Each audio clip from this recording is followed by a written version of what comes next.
तुझसे पाते हैं सब पाने वाले, मेरा दिल भी चमका दे चमकाने वाले। बरसता नहीं देख कर अब्रे रहमत, बदों पर भी बरसा दे बरसाने वाले। मदीने के खित्ते खुदा तुझको रखे, गरीबों फ़कीरों के ठहराने वाले।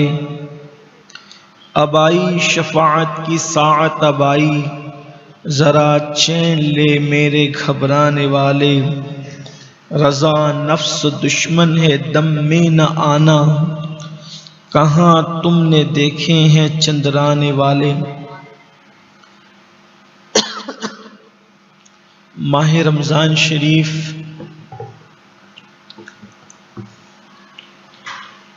के रुखसत होने के बाद ये हमारा हफ्तावारी मरकज़ी पहला इज्तिमा है। चूँकि ईद की छुट्टियों का मौका है तो इज्तिमा में शरीक होने वाले अक्सर साथी शायद, जैसा कि हमारे शहर का मामूल है कि छुट्टियों में अक्सर लोग बाहर रहते हैं, बड़ी तादाद बाहर चली जाती है बासी से, या लोग घूम फिर रहे होते हैं, तो बहुत तवील कोई गुफ्तगू करने की बजाय बहुत इख्तिसार के साथ कि माह रमज़ान शरीफ गुज़र गया। अब माह रमज़ान शरीफ के गुज़रने के बाद हमें क्या करना चाहिए। अल्लाह ताला ने कामयाब मोमिनीन की चंद सिफात इस आयत में बयान फरमाया। कौन मोमिन कामयाब है तो फरमाता है क़द अफ़लह मन तज़क्का, वो कामयाब हुए जिन्होंने अपने आप को गुनाहों से पाक किया। मतलब ये है कि गुनाह करके कोई कामयाब हो ही नहीं सकता। अगर कामयाबी मिलेगी तो गुनाह से बचकर। उम्मुल मोमिनीन सैयदा आयशा सिद्दीक़ा रज़ी अल्लाह ताला अन्हा ने जब हजरत सैयदना अमीर मुआविया रज़ी अल्लाह ताला अन्हु को एक ख़त लिखा, तो ख़त का मज़मून ये था कि जब कोई बंदा छुप कर तन्हाई में गुनाह करता है तो लोग उससे नफरत करने लगते, यानी नफरतें बेसबब नहीं होती। जब इंसान गुनाह करता है तो लोग उससे नफरत करते हैं।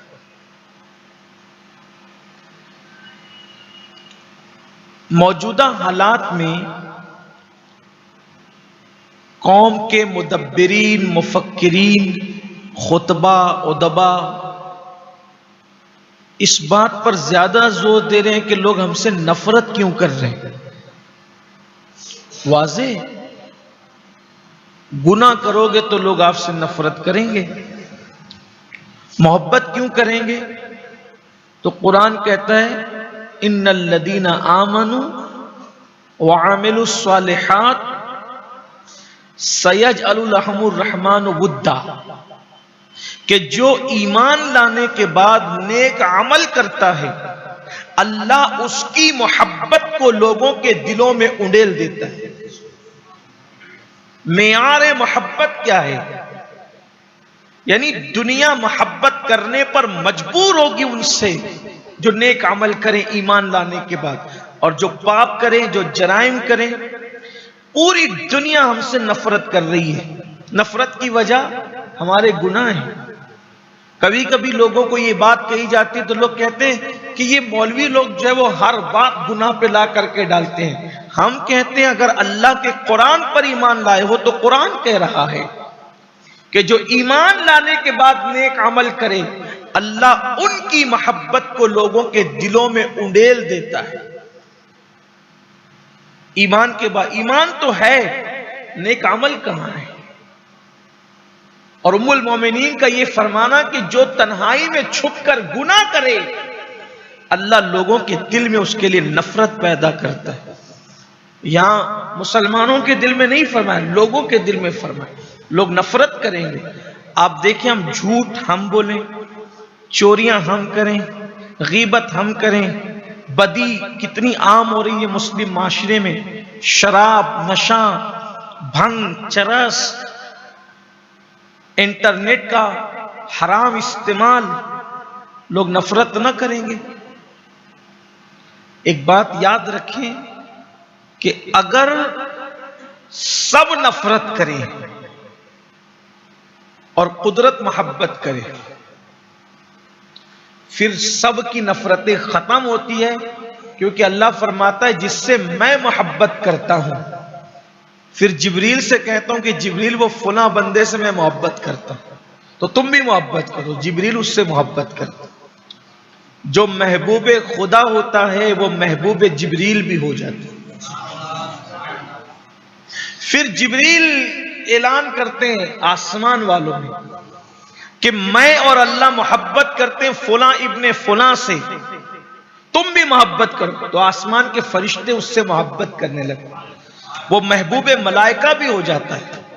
और फिर जमीन वालों के दिल में मोहब्बत के थाल भरकर उनके दिलों के अंदर उंडेल दिया जाता है कि फुला इब्ने फुला से मोहब्बत करो।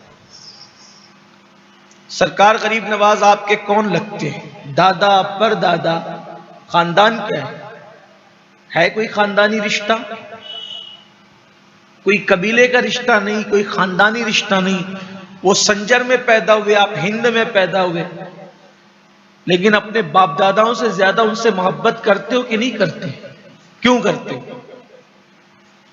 एक बात आपसे कहता हूं, जो आपसे और हमसे नफरत करते हैं वो लोग भी गरीब नवाज से मोहब्बत करते हैं। देख लो, वहां मुस्लिम गैर मुस्लिम दोनों अकीदत से जाते हैं, है ना? वजह हमने जराइम किए, हमने पाप किए, हमने बदी की, और उन्होंने अल्लाह को राजी किया, नेक अमाल किया। तो पहली चीज कामयाब मोमिन की, कद अफलह मन तज़क्का, कामयाब हो गए वो लोग जिन्होंने अपने आप को गुनाह से पाक किया। जल्दी से, मैंने पहले कहा कि इख्तिसार से काम लेंगे, गुनाह से पाक हो जाओ। और रमजान शरीफ का महीना गुनाह से पाक करने ही के लिए आता है। फिर फरमाया दूसरी सिफत, वज़ा का रस्म रब्बिही फसल्ला, बल्कि तीसरी सिफत, दो सिफत एक साथ आ रही है। पहली चीज गुनाहों से पाक हो जाना, दूसरी चीज अल्लाह का जिक्र करना। आज थोड़ा इस पे बात करने का जी चाहता है। जिक्रुल्लाह, गुनाह से बचो और अल्लाह का जिक्र करो। अल्लाह का जिक्र क्या है? उसका नाम लो, अल्लाह अल्लाह अल्लाह, अल्लाहू अल्लाहू, ला इलाहा इल्लल्लाह, ला इलाहा इल्लल्लाह, ला इलाहा इल्लल्लाह, जिक्र करते रहो। अभी कारी अख्तर साहब आपको नमाज के मकरू औकात बता रहे थे कि तुलू के वक्त, गुरूब के वक्त, और जब सूरज सर पर होता है, जिसे अवाम अपनी दानिस्त में ज़वाल कहती है। हालांकि वो उन्होंने बताया कि ज़वाल नहीं है, ज़वाल के वक्त तो नमाज मना नहीं, बल्कि ज़वाल का वक्त तो नमाज को जायज करने का और शुरू करने का वक्त होता है ना। उसको शरई निस्फुन नहार कहते हैं, यानी कि निस्फुन नहार का मतलब आधा दिन, जब सूरज सर पर आ जाए, यानी जब सूरज की इब्तिदा हो तब भी मना, इंतहा हो, एंड पर गुरूब हो रहा हो तब भी मना, और जब बीच में आ जाए तब भी। इसी तरह यानी नमाज भी एक मौका आता है कि मना हो जाती कहीं, ठीक है, नहीं पढ़ सकते आप तुलू के वक्त, गुरूब के वक्त। और रोजा भी कभी मना होता है, ईद के दिन नहीं रख सकते, और फिर उधर बकरीद के 4 दिन नहीं रख सकते, ठीक। हज की तो इजाजत ही मखसूस अय्याम में, उसके अलावा हज नहीं हो सकता, कोई करे तो नहीं होगा हज। यानी किसी चीज का कोई ना कोई वक्त मुकर्रर है, फिर तादाद भी मुकर्रर है, अपनी मर्जी से नहीं कर सकते। लेकिन अल्लाह के जिक्र की शान यह है कि अल्लाह का जिक्र कभी मना नहीं, और उसकी कोई तादाद भी नहीं है, बल्कि क्या फरमाया, अल्लाह का जिक्र करो जिक्रन कसीरा, अल्लाह का जिक्र कसरत से करो। और फिर अल्लाह का जिक्र क्या है, अल्लाह फरमाता है फज़कुरूनी अज़कुरकुम, तुम मेरा जिक्र करो मैं तुम्हारा जिक्र करूंगा। बाज़ मुफस्सिरीन ने कहा कि तुम मेरा जिक्र करो मैं तुम्हारे चर्चे करूंगा। इस ज़िम्न में हदीस पाक आई है, मेरे आका अलैहिस्सलाम हदीस कुदसी बयान फरमाते हुए कहते हैं कि अल्लाह फरमाता है जब तुम मेरा जिक्र महफिलों में करते हो तो मैं तुम्हारा जिक्र फरिश्तों की महफिल में, और जब तुम मेरा जिक्र अकेले में करते हो तो फिर मैं तुम्हारा जिक्र शान तन्हाई के साथ करता हूं। तुम मुझे जैसे याद करते हो मैं तुम्हें वैसे याद करता हूं। अल्लाह का जिक्र ही है, करते रहो अल्लाह का जिक्र। तो फरमाया कि वज़ा का रस्म रब्बिही, और जिन्होंने अल्लाह का जिक्र किया, अपने रब का जिक्र किया, फसल्ला, और उन्होंने नमाज कायम की, नमाज पढ़ी उन्होंने, वो नमाजी हो गए। पहली चीज गुनाह से पाक हुए, दूसरी चीज अल्लाह का जिक्र की। मेरा मशवरा है आपसे कि उठते बैठते चलते फिरते कोई एक जिक्र मुकर्रर कर लो जो आपको समझ में, जैसे अल्लाह अल्लाह अल्लाह अल्लाह अल्लाह पढ़ते रहो, या फिर आप अल्लाहू का जिक्र करें। हदीस पाक में आता है जो अल्लाहू कहता है अल्लाह उसको अपना दोस्त बना लेता है। तो अल्लाहू का जिक्र करें, या फिर कलमा शरीफ पढ़ते रहें, ला इलाहा इल्लल्लाह ला इलाहा इल्लल्लाह ला इलाहा, कई मर्तबा इसकी तकरार करें, फिर उसके बाद मुहम्मदुर रसूलुल्लाह कह लें। अब इससे होगा क्या, जब आप ये जिक्र करेंगे जबान से करें, और अगर जबान से नहीं करते तो जबान बंद कर दें और दिल में जिक्र करें, ला इलाहा इल्लल्लाह या अल्लाह अल्लाह अल्लाह अल्लाह अल्लाह। एक वक्त ऐसा आएगा आप लोगों से बात भी करेंगे तो आपका दिल जारी रहेगा मंजिल, और फिर बहुत लुत्फ आएगा, बड़ी लज्जत आएगी। अल्लाह का जिक्र करें, या फिर सुबहान अल्लाह अल्हम्दुलिल्लाह अल्लाहु अकबर, यानी जिक्र करते रहें। जिक्र की बड़ी बरकत। हदीस पाक में आता है कि जब हम अल्लाह का जिक्र करते हैं तो जहां जहां तक हमारी आवाज पहुंचती है वो सारी चीजें अल्लाह के जिक्र के हवाले से हमारे लिए गवाह हो जाती है, और क़यामत के दिन वो गवाही देंगी कि फला फला मौके पर इस बंदे ने तेरा जिक्र किया था। इस सिलसिले में एक वाकया बयान किया जाता है कि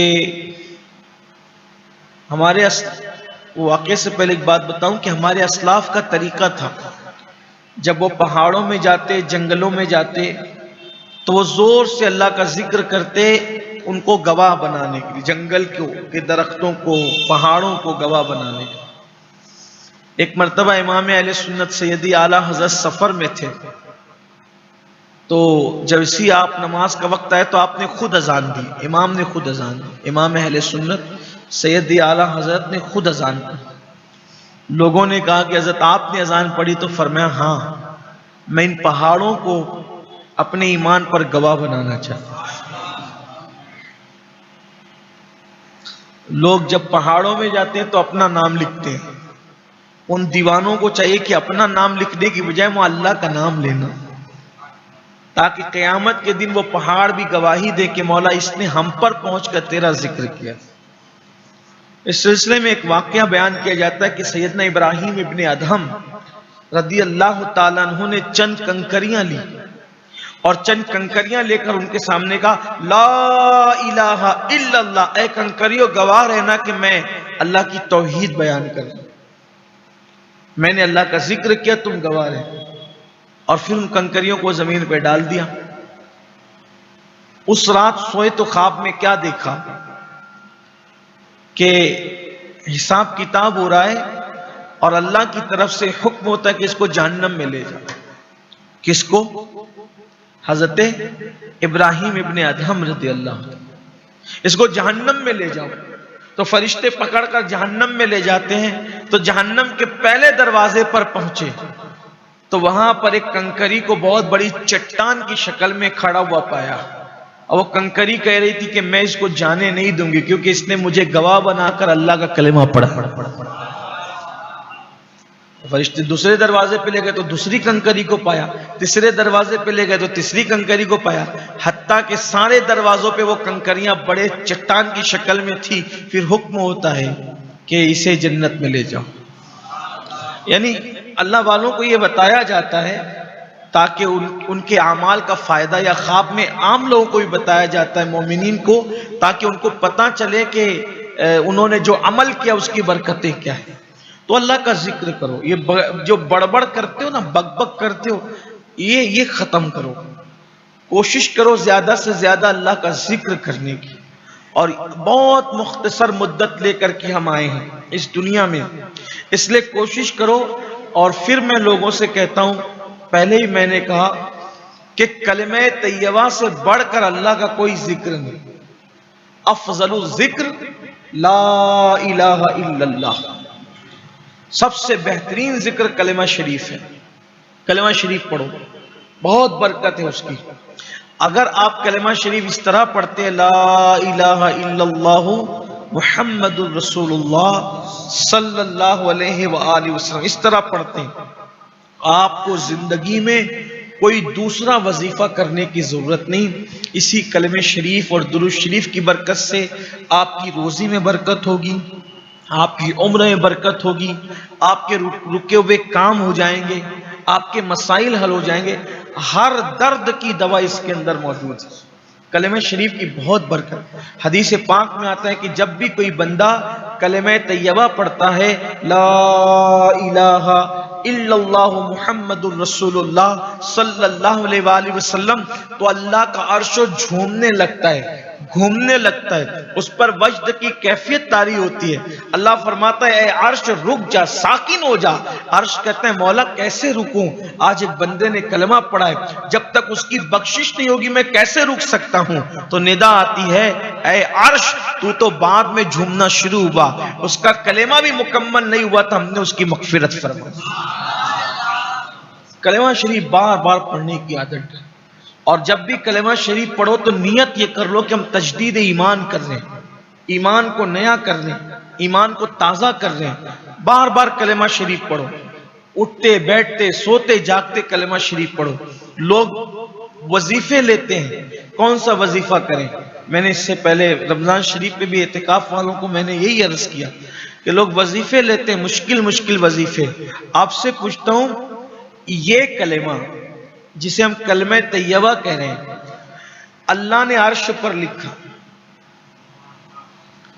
ये कलेमा ला इलाहा इल्लल्लाह मुहम्मदुर रसूलुल्लाह सल्लल्लाहु अलैहि वसल्लम, अल्लाह ने अर्श पर लिखा, अर्श के पाए पर लिखा, कुर्सी पर लिखा, जन्नत के दरवाजों पर लिखा, हुराने जन्नत की पेशानी पर लिखा, उनकी पुतलियों पर लिखा, अल्लाह ने लिखा। अब अगर इससे बड़ा कोई कलेमा होता तो क्या वो ना लिखा जाता। तो जो कलेमा अल्लाह ने हर जगह लिखा, हम उस कलमे की ऊपर तवज्जो नहीं देते और कहते हैं वजीफा दो, वजीफा दो। यह सबसे बड़ा वजीफा है। ये कौन सा वजीफा है जो काफिर को मोमिन बना देता, जो मुशरिक को मुवहिद बना देता है। आप जरा सोचे तो सही ना, ये कलमा शरीफ बहुत बरकत है इसकी, और आसान भी है, सबको याद भी है, बार बार इसकी तकरार करो। और एक बात ये आपको बताऊं, जिस नीयत से आप कलमा पढ़ेंगे, जिस नीयत से, अल्लाह आपकी वो मुराद पूरी फरमाए। एक सहाबी बारगाह रिसालत में आए, उन्होंने अर्ज की, या रसूल अल्लाह सल्लल्लाहु अलैहि वसल्लम, मेरे घर में बरकत नहीं है। आका ने फरमाया कलमा पढ़ो, ला इलाहा इल्लल्लाह मुहम्मदुर रसूलुल्लाह सल्लल्लाहु अलैहि वसल्लम, कलमा पढ़ो। उन्होंने चंद दिन कलमा पढ़ा, अल्लाह ने उनके घर में बरकत अता फरमाई। बहुत बरकत है इस कलमे की। मैं समझता हूं जिंदगियां खत्म हो जाए, लेकिन कलमे तैयबा की बरकत बयान करते करते जबानें घिस जाएगी, इसकी बरकत बयान नहीं हो सकती। फिर कुरान क्या कह रहा है, वज़ा का रस्म रब्बिही फसल्ला, नमाज जिन्होंने पढ़ी, नमाज कायम की, नमाज अदा की, नमाज की पाबंदी की। ये आया मुबारका की तर्जुमानी कर रहा हूं आपके सामने। अल्लाह का जिक्र किया और उसने नमाज अदा की। अब आप देखिए कि रमजानुल मुबारक में तो मस्जिदें भरी हुई थी, लेकिन रमजान शरीफ गया, किस कदर ताज्जुब होता है कि सिर्फ चांद का ऐलान हो जाए मगरिब बाद, इशा के बाद लोग गायब हो जाते, मस्जिद खाली हो जाती।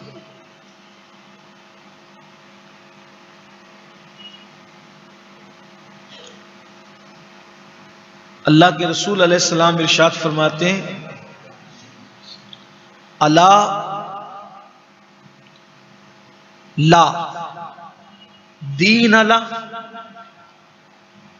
ला सलात अला, उसका दीन ही नहीं है जिसकी नमाज नहीं। बल्कि अल्लाह के रसूल सल्लल्लाहु अलैहि वसल्लम ने यहां तक फरमाया, इब्ने हजर मक्की रहमतुल्लाह अलैह लिखते हैं कि जो नमाज नहीं पढ़ेगा अल्लाह उसकी शहादत को भी कबूल नहीं फरमाएगा। यहां तक फरमाया कि जो नमाज नहीं पढ़ता अल्लाह उसका कोई अमल कबूल नहीं करता।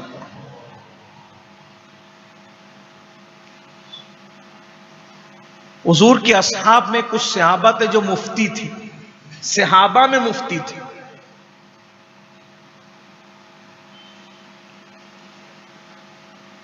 एक तो सहाबी और फिर सहाबा में मुफ्ती, फतवा देने वाले। और वो कौन मुफ्ती? फारूक आजम। कौन मुफ्ती? मुअल्लिमुल उम्मह अब्दुल्ला इब्ने मसऊद। कौन मुफ्ती? अब्दुल्ला इब्ने उमर। कौन मुफ्ती? अबू सईद खुदरी। और भी बड़े नाम हैं। इन सारे लोगों का फतवा है कि जिसने जानबूझकर नमाज छोड़ी उसने कुफ्र किया। अगरचे अहनाफ होने की हैसियत से हम लोग बेनमाजी को डायरेक्ट काफिर नहीं कहते, लेकिन ये असहाब का कौल मैं आपके सामने बयान करता हूं। बहुत आसानी से नमाज छूटती है। नमाज की तो मेरे भाई आज इतनी भी अहमियत नहीं है लोगों के नजदीक, माअज़ल्लाह इल्ला माशाअल्लाह, जितने दोस्त के बुलावे की अहमियत।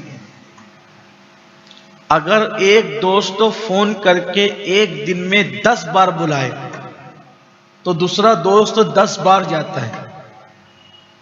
और अगर अल्लाह की तरफ से बुलावा आए, हाल कह दे। आप खुद अपने मन में डूबकर सोचो कि आज जुमा का दिन गुजरा और रमजान शरीफ के बाद ये पहला जुमा था। कितने लोगों ने फजर पढ़ी और कितने लोग बिस्तर में सोते रहे, सोचे जरा।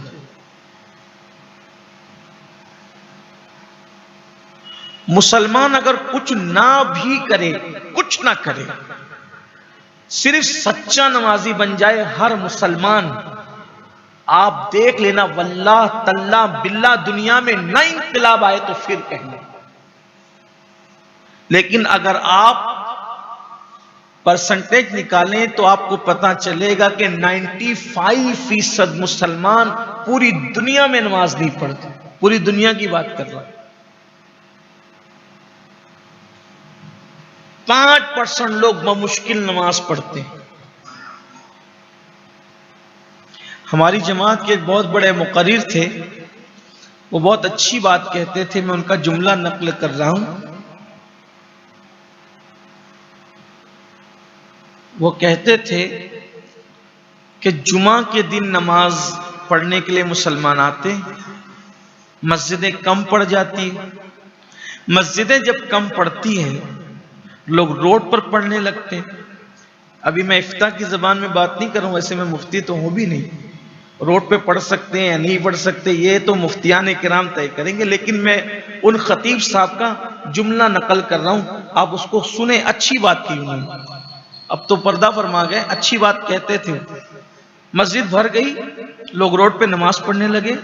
जब नमाज पढ़ने लगे तो रोड की ट्रैफिक क्या हुई, उधर की उधर रुक गई और इधर की इधर रुक गई।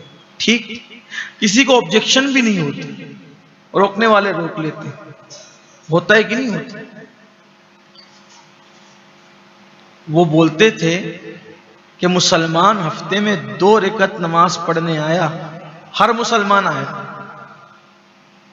जुमा की नमाज तो 95% मुसलमान पढ़ते हैं, 5% होंगे जो नहीं पढ़ते, 95% पढ़ते हैं। 95% मुसलमान नमाज पढ़ने आया तो इधर की ट्रैफिक इधर रुक गई, इधर की ट्रैफिक इधर रुक गई। यानी ऐ मुसलमान, तूने दुनिया को रोक दिया, लोग थम गए, रुक गए। कब? तू 2 रकअत के लिए आया तो ये हाल हुआ कि तूने जिसको चाहा जहां चाहा रोक दिया, लोग रुक गए, ना तेरे आगे हुए ना तेरे पीछे हुए।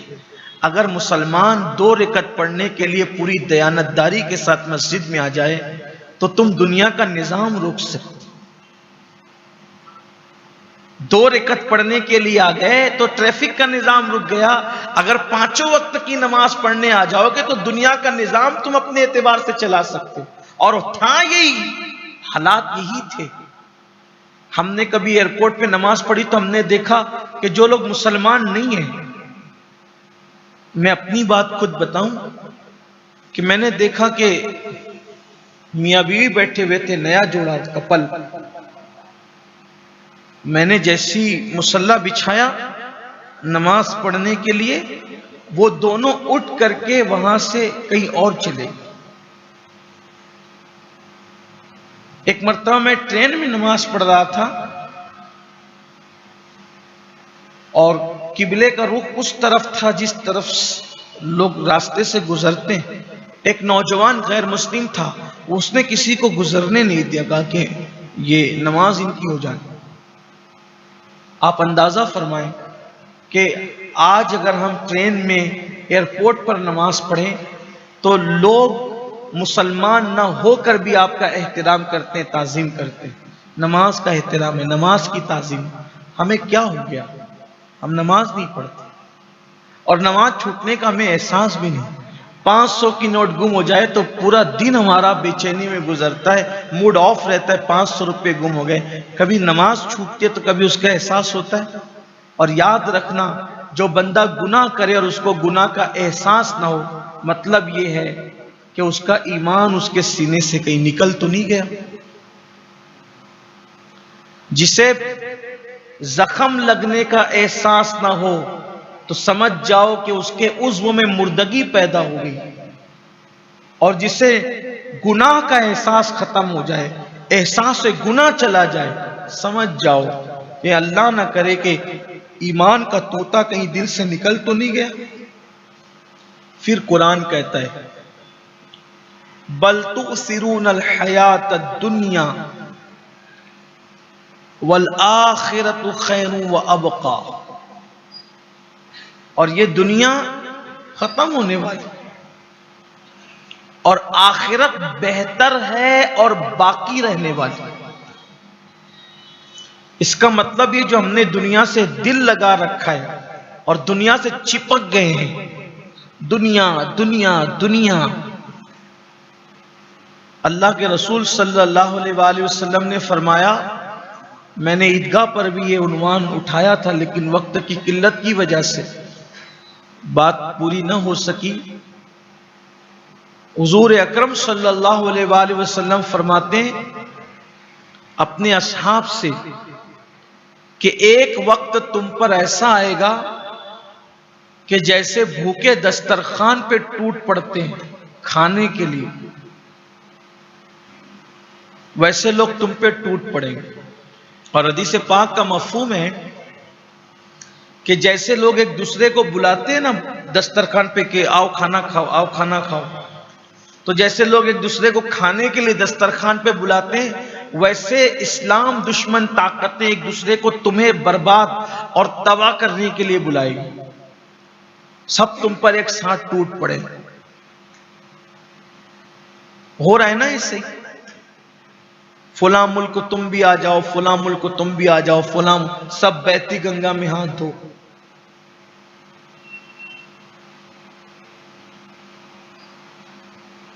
लोग तो बेरंग पानी से हाथ धोते हैं गंगा के अंदर, यहां तो लोग तुम्हारे खून से अपने हाथों को रंगीन करना चाहते हैं। तो लोग तुम पर ऐसे टूट पड़ेंगे जैसे भूखे दस्तरखान पे टूट पड़ते हैं।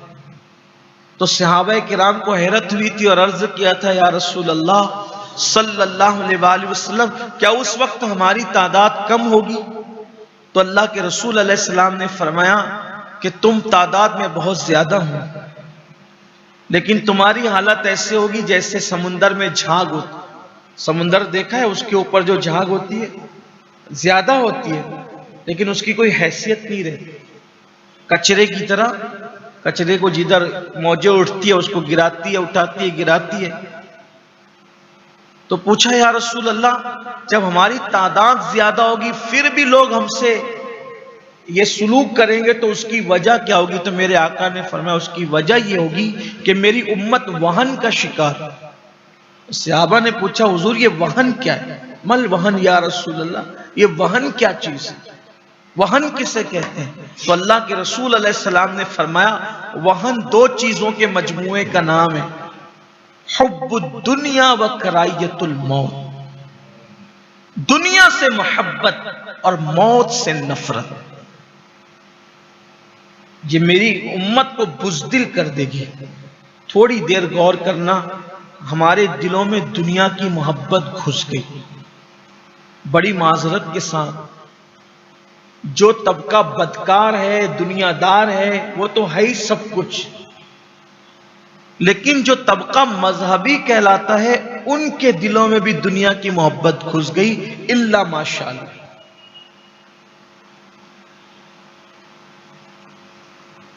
मस्जिद का इमाम है तो उसके दिल में भी दुनिया की मोहब्बत, मिंबर का खतीब है तो उसके दिल में भी दुनिया की मोहब्बत। और भी लोगों, अब आप समझे कि सब दुनिया की मोहब्बत में मुब्तला है। अगर खतीब के दिल में दुनिया की मोहब्बत ना होती तो वो लोगों से नजराने तलब क्यों करता, मांगता क्यों? अच्छा, फिर लोग ये भी कहते हैं कि नजराना मांगता हूं। मेरे अजीज, जो चीज मांगी जाती है वो नजर थोड़ी होती। नजर तो जो मीन मांगे अदब से दी जाती है वो नजर होती है, जो मांगा जाता है वो तो भीख होती। तो दुनिया की मोहब्बत ही।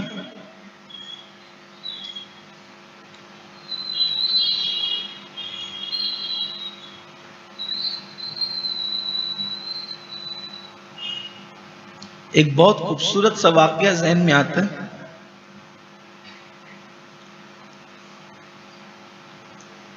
एक मजजूब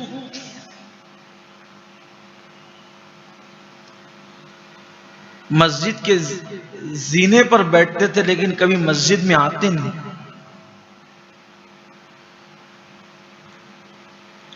लोगों ने कहा कि भाई नमाज पढ़ लिया करो। सच्चे मजजूब की पहचान यह है कि जब उसके सामने नेकी की दावत दी जाएगी तो वो कभी इनकार नहीं करे।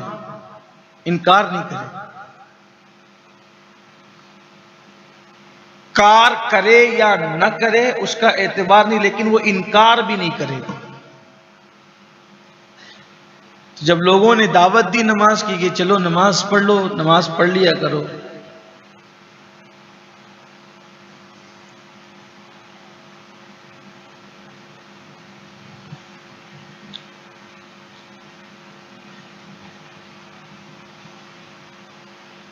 तो उसने कहा उस इमाम के पीछे क्या नमाज पढ़ूं जो मेरे बंदे का बंदा है।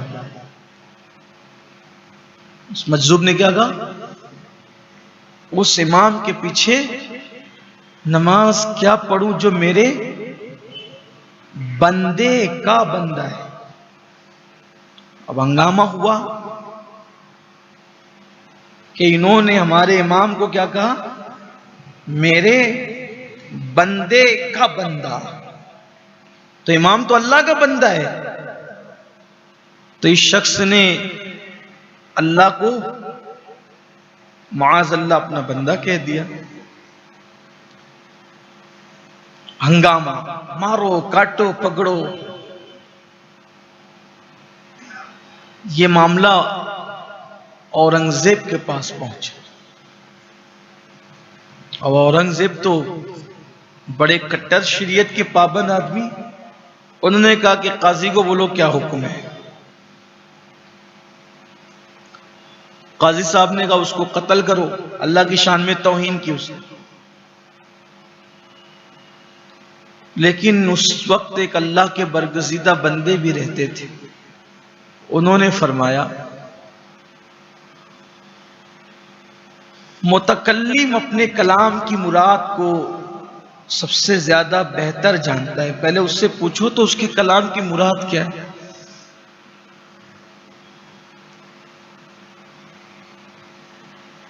कहा कि बाबा आपने क्या अल्लाह को अपना बंदा कहा? माज़अल्लाह, अस्तगफिरुल्लाह।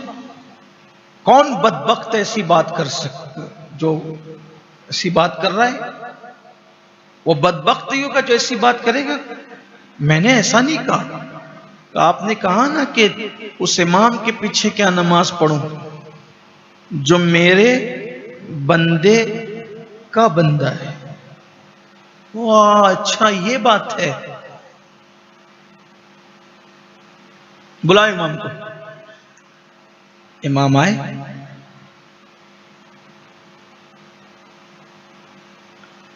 इमाम साहब, अल्लाह की कसम खाकर कहो कि फुला दिन आपने बड़े खुशू व खुजू के साथ क़िरात क्यों की थी? कसम खा के कहना, वरना ओपन कर दूंगा बात। बोलो। अरे जी हाँ। अरे उस दिन हमारी मस्जिद में नमाज पढ़ने के लिए बादशाह आने वाले थे, तो मैंने सोचा कि खुशू व खुजू के अंदाज में क़िरात करूंगा, तो बादशाह मुझे नजराना पेश कर। मुझे क्या देगा? तो आप उस मजजूब ने कहा, बोलो इबादत किसके लिए हुई? नजराने के लिए इबादत। तो जो जिसके लिए इबादत करे वो उसका बंदा। तो इसने किसके लिए इबादत की? पैसों के लिए, नजराने के लिए इबादत की। अब कहा जहां मैंने पैर रखा है वहां खोदो। जब वहां खोदा तो दिरहमो दिनार निकले। कहा ये मेरा बंदा, ये उसका बंदा। मैंने तो इसको अपना बंदा कहा ना। तो आज अगर हमारी इबादतें हमारे चेहरों को मुनव्वर नहीं कर रही है, अगर आज हमारे वजीफों में असर नहीं है, तो हमारे अंदर कहीं ना कहीं दुनिया है। मैं बात खत्म करने लगा हूं। आप कहेंगे दुनिया है। मैं आपसे पूछता हूं, अल्लाह के घर में बैठे हो, मैं किसी से कोई हाथ नहीं उठवाने वाला, क्योंकि मैं भी आप ही में से हूं, गुनहगार हूं। हमने वजीफा किया किस लिए? या औलाद चाहिए, या माल चाहिए, या अपना काम बनना चाहिए। ठीक। अभी आपसे पूछता हूं, ईद के मौके पर आप लोगों से मिलने क्यों गए? क्यों गए? सेवई खाने। यही बोलते रहे। कहां जा रहे हो? क्या जवाब दिया? सेवई खाने, शीर खुरमा पीने, यही ना? इसीलिए गए ना, सेवई खाने गए, शीर खुरमा पीने गए, या मिलने गए? समधी से क्यों मिलने गए पता है? ताकि मेरी बेटी को तकलीफ ना हो जाए कि वो कहेगा कि ईद के दिन मिलने नहीं आया था तेरा बाप। सही? दामाद ससुर को सलाम करने इसलिए गया कि दुनिया क्या कहेगी कि देखो दामाद होकर ससुर को सलाम करने नहीं आता। सही? बहू सास को सलाम करने क्यों गई? ताकि कहीं वो झगड़ा ना करे कि मेरी बहू होकर मुझे सलाम करने नहीं। बहू ने सास को सलाम किया सास के खौफ से, दामाद ने ससुर को सलाम किया माशरे के खौफ से, समधी गया समधी से मिलने के लिए, बेटी को तकलीफ से बचाने के लिए। आप मुझे यह बताएं, अल्लाह के लिए किसने क्या किया?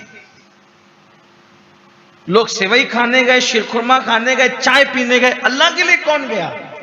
तो बोलो दुनिया है कि नहीं है? दुनिया ही तो बसी है। आपसे पूछना चाहता हूं, पूरी जिंदगी दुआ करते करते गुजर गई, दुआ में बेटा मांगा, बीवी मांगी, बच्चे मांगे, पोते मांगे, नवासे मांगे, बेटियों के रिश्ते मांगे, कारोबार मांगा, साइजिंगें मांगी। मुझे कोई एक बंदा ऐसा बता दो जिसने हाथ उठा के ये कहा कि तुझसे तुझी को मांगता हूं। कितने लोग थे उसको उससे मांगने वाले? अपनी पूरी जिंदगी की दुआ काउंट कर लो और फिर मुझे बताओ, यार को यार से मांगने वाले कितने लोग थे और यार से दुनिया मांगने वाले कितने लोग? कारोबार बहरहाल दुनिया ही तो था ना, बीवी दुनिया ही तो थी ना, बेटे दुनिया ही तो थे ना, घर दुनिया ही तो, सब तो दुनिया ही। जिस चीज की उसके नजदीक मच्छर के पर के बराबर हैसियत नहीं, वो उससे मांगा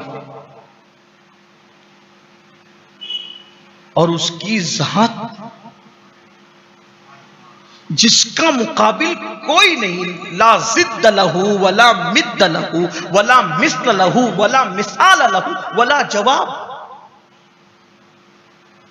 लम यलिद वलम यूलद वलम यकुल लहू कुफुवन अहद। उसकी शान है, इलाहुकुम इलाहु वाहिद, उसकी शान है। वो मुतकब्बिर है, वो सलाम है, वो मोमिन है, मोहिमिन है, खालिके कुल है, मालिके कुल है, बदिउस समावात वल अर्द है, खालिके हब्बे नवा है, सब कुछ है। वो आजिजी से पाक है, वो मोहताजी से पाक है। वो क्या कभी उससे उसको मांगा? और जिन्होंने मांगा और वो जिसको मिल गया, फिर कहते हैं मन काना लिल्लाह कान अल्लाह।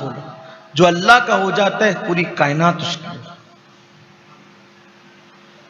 तो हमारे अंदर दुनिया है, हम सब कहीं ना कहीं, कोई कुरान हिफ्ज कर रहा है हाफिज कहलाने के लिए, है ना, कोई इल्म पढ़ रहा है अहले इल्म कहलाने के लिए। कितने ऐसे बंदे हैं जो उसकी मारिफत की तलाश में, सबको पा रहे हैं, उसकी तरफ नहीं जाते। मतलब दुनिया भरी है। अच्छा, आप दुनिया किसे कहते हैं? दो जुमले में समझ लें, दुनिया किसे कहते हैं? खुदा को भूल जाना दुनिया है, खुदा को याद रखना दीन है। बस दीन और दुनिया इतना ही है। खुदा को भूल, अगर नमाज में खुदा भूल गए तो आपकी नमाज भी दुनिया थी, और तिजारत में खुदा याद रहा तो आपकी तिजारत भी दीन है। इस बात आप कहेंगे क्या नमाज में भी कोई खुदा को भूलता है? बिल्कुल भूलता। इसीलिए तो लोग पहली सफ में लंबी नमाजें पढ़ते हैं, इत्मीनान से पढ़ते हैं। जब लोग देख रहे हो तो इतनी इत्मीनान से पढ़ते हैं कि इत्मीनान को भी इत्मीनान हो जाता है ना। और जब अकेले में पढ़ रहे हो तो हिंदुस्तान की राजधानी ट्रेन भी जैसे शर्मा जाए उससे, ये हाल होता। हंसने की बात नहीं, बड़ी माजरत की। जब कोई इज्जतदार आदमी सामने बैठे हो तो आवाज धीरे, अल्फाज नपे तुले, बहुत सजा सजा संवार संवार कर। अरे जिसकी कोई औकात नहीं उसके सामने इतना संवर संवर कर इतने मोहताज जुमले कह रहा है। जो खुदा हर वक्त तो तुझे सुन रहा है उसकी बारगाह में क्यों मोहतात नहीं हो? दुनिया है ना कहीं है। और अल्लाह फरमाता है दुनिया खत्म होने वाली, आखिरत बाकी, वो बेहतर भी है और बाकी रहने वाली। अल्लाह के बंदो अल्लाह की तरफ आओ। कामयाब वो हुए जो गुनाह से पाक हुए, अल्लाह का जिक्र किया, नमाज कायम की। दुनिया फना होने वाली है, आखिरत बाकी रहने वाली, और जो बाकी रहने वाली उसके लिए तैयारी करो। बस अपनी गुफ्तगू को इख्तिताम पर पहुंचाते हुए, आखिरत से बेहतर कोई चीज नहीं। उसकी वजह यह है कि आखिरत में अल्लाह का भी दीदार होगा और अल्लाह के महबूब का भी दीदार, अल्लाह के महबूबों का भी दीदार। बहुत खूबसूरत चीज है आखिरत। आखिरत की तैयारी करें। मैं ये नहीं कहता कि माल ना कमाएं, मैं ये नहीं कहता कि शादी ब्याह ना करें, मैं ये नहीं कहता कि बाल बच्चों के साथ टाइम ना गुजारें, सब करें। अल्लाह को मत भूलो, हमेशा अल्लाह को याद रखो और उसने जो हमें हुक्म दिया उस पर अमल करो। जिससे रुकने का हुक्म दिया उससे रुको, इसलिए कि मोमिन वही है, सच्चा मुसलमान वही है जो अल्लाह तबारक व तआला के फरामीन पर अमल करता है। अल्लाह ताला सबसे पहले मुझे और आप सबको अमल की तौफीक अता फरमाए। गुफ्तगू के दरमियान अगर कोई